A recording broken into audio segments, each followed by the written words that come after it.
네, 안녕하세요. 에베네zer 교회 성도 여러분. 10월 6일 새벽 성경 강독을 시작하겠습니다. 오늘은 이사야서 8장을 할 텐데요. 지난 시간에 우리가 하나님께서 이사야를 통해서 임마누엘의 징조를 말씀하셨잖아요. 임마누엘, 바로 하나님이 우리와 함께 계신다, 이런 뜻이라 그랬죠. 그러니까 유다 백성들에게 하나님께서 너희가 하나님을 의지해야지 다른 걸 의지하면 망한다, 이렇게 경고의 말씀을 하시면서 이제 하나님께서 주실 그 위로의 말씀인 거죠. 바로 임마누엘, 하나님이 너희와 함께 하실 거다, 이런 뜻입니다. 우리가 알다시피 임마누엘의 징조가 바로 예수 그리스도, 바로 메시아로 오실 예수님을 상징하는 그런 예표하는 예언이다, 이렇게 우리가 생각하잖아요. 그런데 이 북이스라엘이 결국 이제 멸망할 당시에 하나님께서 유다 백성들에게 이제 곧 얼마 안 있으면 북이스라엘이 아수르에게서 멸망당할 것이다. 그리고 너희들도 위험하니까 하나님을 의지하라. 그렇게 경고했을 때 아하스 왕이 나는 징조를 구하지 않겠습니다. 다시 말해서 하나님을 믿지 않겠습니다. 이렇게 하고 결국은 이제 아수르의 세력을 끌어들여서 자신들도 결국 망하게 되는 결과를 초래했다, 이렇게 말씀드렸잖아요. 결국 그 아수르가 이제 사내립 때 이제 침공을 해서 이제 이스라엘을, 그러니까 이제 남유다의 예루살렘을 멸망을 시킨단 말이죠. 자, 그런 어떤 역사적인 배경 하에서 이스라엘 백성들이 그 이사야의 그 예언이죠. 그러니까 하나님을 의지해야 된다는 이 말을 믿지를 않고 결국은 이제 사람들을 의지하고 아수를 의지하게 되는데요. 다시 한번 하나님께서 이제 오늘 8장에 아하스한테 이제 그 경고의 말씀을 하십니다. 자, 8장 1절을 보겠습니다. 여호와께서 내게 이르시되 너는 큰 서판을 가지고 그 위에 통역 문자로 마헬 살렐 하스바스라 쓰라. 내가 진실한 증인 제사장 우리야와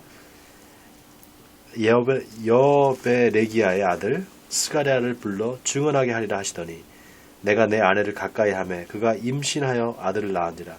여호와께서 내게 이르시되 그의 이름을 마헬 살렐 하스바스라 하라. 이는 이 아이가 내 아빠 내 엄마라 부를 줄 알기 전에 다메섹의 제물과 사마리아의 노략물이 아수르 왕 앞에 옮겨질 것임이니라 하시니라. 자, 여호와께서 이제 이사야를 통해서, 하나님이 이사야를 통해서 북이스라엘이 결국 멸망당할 것이다, 아수르에 멸망당하실 것이다 라는 것을 이제 예언을 하는 장면입니다. 그런데 이름을 마헤살렐 하스바스라고 쓰라. 그러니까 이게 결국 이제 이사야가 아들을 낳고 난 다음에 하나님께서 그 이름을 마헬살렐 하스바스라고 쓰라고 이렇게 하신 거예요. 이 마헬살렐 하스바스라는 말이 뭐냐 하면은 노략이 심하다, 이런 뜻입니다.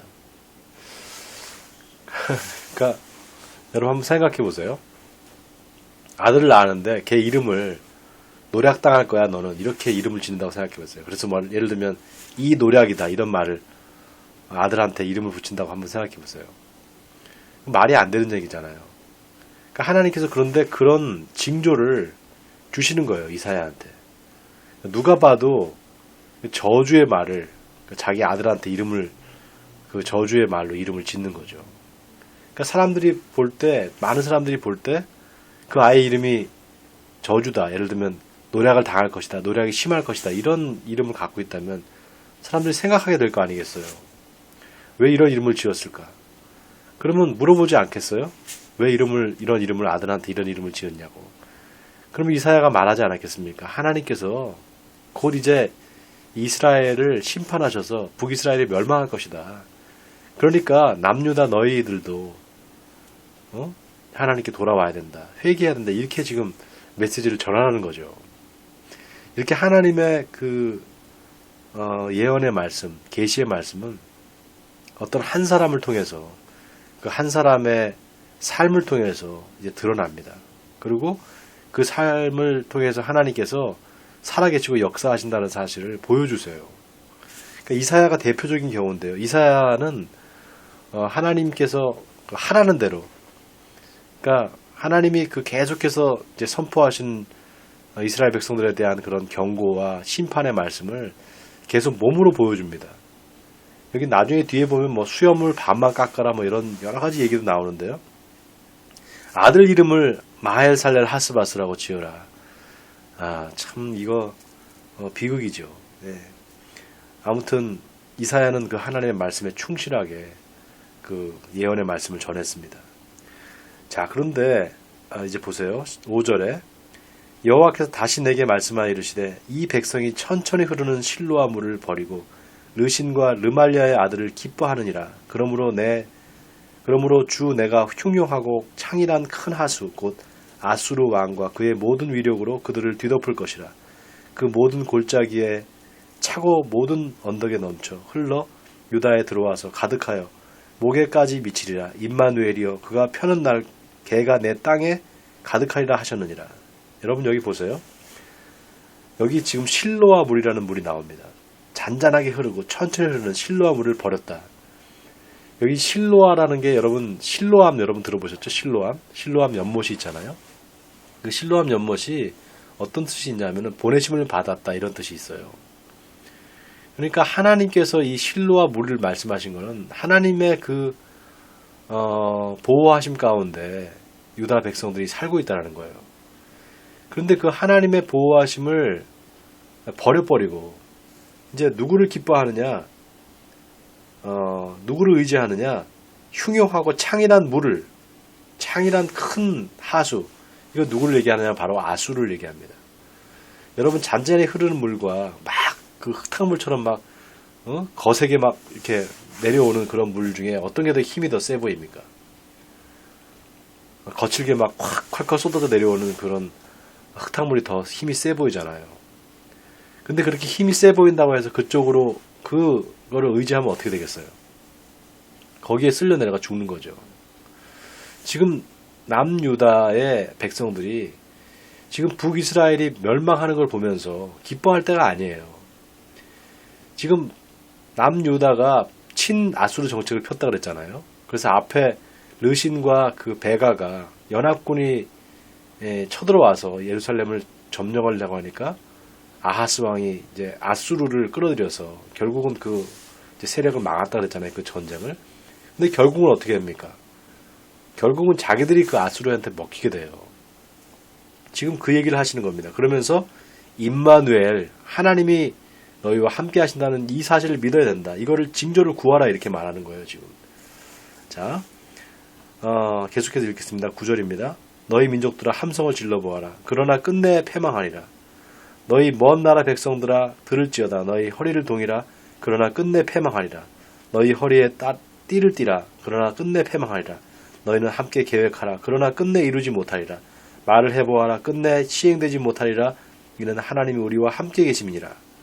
여호와께서 강한 손으로 내게 알려주시며 이 백성의 길로 가지 말 것을 내게 깨우쳐 이르시되 이 백성이 반역자가 있다고 말하여도 너희는 그 모든 말을 따라 반역자가 있다고 하지 말며 그들이 두려워하는 것을 너희는 두려워하지 말며 놀라지 말고 만군의 여호와 그를 너희가 거룩하다 하고 그를 너희가 두려워하며 무서워할 자라 삼으라. 그가 성소가 되시리라. 그러나 이스라엘의 두 집에는 걸림돌과 걸려 넘어지는 반석이 되실 것이며 예루살렘 주민에게는 함정과 올무가 되시리니 많은 사람들이 그로 말미암아 걸려 넘어질 것이며 부러질 것이며 덫에 걸려 잡힐 것이라. 지금 하나님께서 유다 백성들한테 너희가 뜻을 도모하고 너희가 자꾸 악을 행해봐라. 너희들끼리 하나님을 의지하지 말고 그렇게 계속 해보라는 겁니다. 그러면 어떻게 될 것인가? 결국 망할 것이다. 계속해서 망할 것이다가 나옵니다. 그러면서 뭐라고 하는가 하면 이는 하나님이 우리와 함께 계심이라 이렇게 말해요. 하나님을 의지하는 사람들, 그 사람들은 살아남을 것이지만 하나님을 의지하지 않고 세상을 의지하고 인간을 의지하는, 다시 말해서 하나님의 그 잔잔하게 흐르는 실로아 물을 의지하지 않고 그걸 버려버리고 흉용하고 창이란 그런 막 힘이 세 보이는 그런 물을 의지하면 결국 너희도 망한다. 지금 이 말씀을 하시는 거예요. 여러분, 오늘 이 본문이 우리에게 주는 중요한 메시지가 있어요. 잔잔하게 흐르는 물이 있고요. 급하게 막 이제 힘있게 흘러 넘치는 흉용한 창이란 큰 하수 같은 그런 물이 있습니다. 이거를 좀 우리가 한번 생각해 볼 필요가 있어요. 누구를 의지해야 되느냐? 하나님을 의지해야 되겠죠. 세상을 의지하면 여러분 결국 망하는 길로 가는 겁니다. 어떤 외부의 세력도 우리를 도와줄 수 없어요. 어떤 외부의 친한 우방이라 그래도 우리를 도와줄 수 없습니다. 우리 스스로가 우리를 지켜야 돼요. 바로 하나님께서 우리를 지켜주지 않으면 우리가 지금 다른 나라와 다른 게 뭐가 있습니까? 중국과 우리가 다른 게 뭐가 있고 일본과 우리가 다른 게 뭐가 있습니까? 또 미국과 우리가 다른 게 뭐가 있을까요? 우리나라에 있는 1,000만 그리스도인들 전체 인구의 약 한 4분의 1 정도 되는 5분의 1 정도인가요? 지금 많이 줄었다 그러죠. 옛날에 1200만인데 지금은 한 700만 정도로 줄었다고 하는데 그리스도인들, 이 그리스도인들이 사실은 힘을 가지고 하나님께 그 기도함으로 우리나라를 지켜주지 않으면 안 됩니다. 하나님을 온전히 지키는, 하나님께서 우리를 지켜주시는 것을 우리가 믿고 그 하나님의 말씀에 순종하는 백성들이 있는 한 하나님께서는 우리나라를 지켜주실 겁니다. 저는 그걸 믿어요. 그래서 우리가 어떤 것에도 흔들리지 말고 하나님을 의지하고 하나님께 우리의 미래를 맡기면 하나님께서 우리를 지켜줄 줄 믿습니다. 여러분, 그래서 우리가 지금 이때가 기도해야 될 때인 줄 믿습니다. 자, 계속해서 읽겠습니다. 16절이죠. 너는 증거의 말씀을 싸매며 율법을 내 제자들 가운데서 봉함하라. 이제 야곱의 집에 대하여 얼굴을 가리시는 여호와를 나는 기다리며 그를 바라보리라. 자, 여기 야곱의 집에 대해서 얼굴을 가리실 것이다. 그리고 율법을 제자들 가운데에서 봉함하라. 이 말이 굉장히 의미심장합니다. 율법을 가리켜도 그걸 듣지 않는 사람들, 그리고 율법을 선포해도 그것을 따르지 않고 순종하지 않는 사람들한테 이제 그 율법은 필요 없다는 겁니다. 그냥 율법을 덮어버리고 그걸 봉함해버리라는 거예요. 들을 수 있는 귀가 있는 사람들, 그 말씀에 순종하는 사람들한테만 율법을 가르치라는 겁니다. 여러분, 이 말씀이 굉장히 중요한 게요. 지금 이때가 그래요. 지금 이때가 하나님의 말씀이 선포돼도 이제 사람들은 귀를 닫아버리고 그 말을 듣지 않습니다. 오히려 더 증오하는 마음을 가지고 반기독교적인 정서와 또 그러니까 안티크리스트죠. 안티크리스트. 안티기독교들이 얼마나 지금 세력화되고 있습니까? 여러분, 우리가 이 마지막 때가요. 이제는 하나님의 말씀을 들을 사람들은 따로 있어요. 하나님께 선택하신 백성들, 그 사람들은 하나님의 말씀을 듣는데 그렇지 않은 사람들은 그냥 귀를 닫아버리고 더 오히려 하나님을 대적합니다. 오늘 여기 이사야서 8장에 너희 민족들아 함성을 질러보아라. 이 말이 옛날에는 옛날 성경에 보면 헌어하라 이런 나오거든요. 너희 민족들아 헌어하라. 헌어하라는 말은요, 악을 행해봐라 이런 뜻입니다. 악을 행하고 계속 너희가 그렇게 하나님을 대적해봐라 이런 뜻이거든요. 그러니까 결국 하나님을 대적하는 세력들이 점점 더 늘어난다는 걸 얘기하는 거죠. 자, 19절입니다. 어떤 사람이 너희에게 말하기를 주절거리며 속살거리는 친접한 자와 마술사에게 물으라 하거든 백성이 자기 하나님께 구할 것이 아니냐.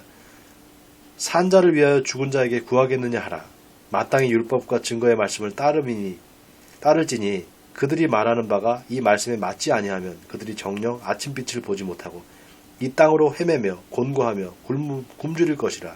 그가 굶주릴 때 격분하여 자기의 왕과 자기의 하나님을 저주할 것이며 위를 쳐다보거나 땅을 굽어보아도 환난과 흑암과 고통의 흑암뿐이니 그들이 심한 흑암 가운데서 쫓겨 들어가리라. 여러분, 하나님을 믿는 사람들, 하나님을 신뢰하는 사람들이 있는가 하면 그 반대로 점점 하나님을 떠나서 오히려 대적자에게 붙는 그런 사람들이 있습니다.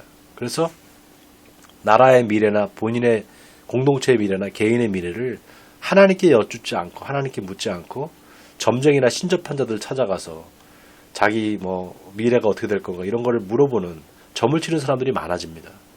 요즘에 보면 점치는 사람들이 굉장히 많아요. 그리고 여러분 심심풀이로라도 그런 거 하지 마세요. 뭐 점을 치거나 뭐 그런 사이트들이 있잖아요. 앞으로 미래가 어떻게 될 건가 운수 보는 그런 사이트, 그런 거에 함부로 여러분들의 이름과 생년월일을 집어넣지 마십시오. 일단 그거를 통해서 여러분들이 첫 번째는 이제 스미싱을 당하는 거예요. 그게 무슨 뭐 그 재미로 보는 것 같지만 그게 다 여러분들 정보를 빼내는 겁니다. 그런 거 하지 마시고요. 그리고 또 절대로 점치거나 그러지 마세요. 하나님께서 제일 싫어하는 게 바로 그겁니다. 점 보는 거. 신접한 자를 찾아가는 거. 하나님께 물으면 돼요. 하나님께 우리의 장래를 묻고 하나님께 우리의 미래를 묻는, 그리고 하나님을 두려워해야지 그런 점쟁이들의 말을 두려워하거나 말도 안 되는 박스무당 이런 사람들을 찾아가서 그 사람들을 뭐 얘기하면은 거기에 막 두려워가지고 그 말을 따르는 그런 어리석은 짓은 하면 안 됩니다. 자, 오늘 이 하나님께서 말씀하시는 율법과 증거의 말씀을 전하는데 전할 때 듣지 않는 그 사람들한테 너의 더 이상 전하지 말고 닫아버려라. 율법을 봉함해버려라.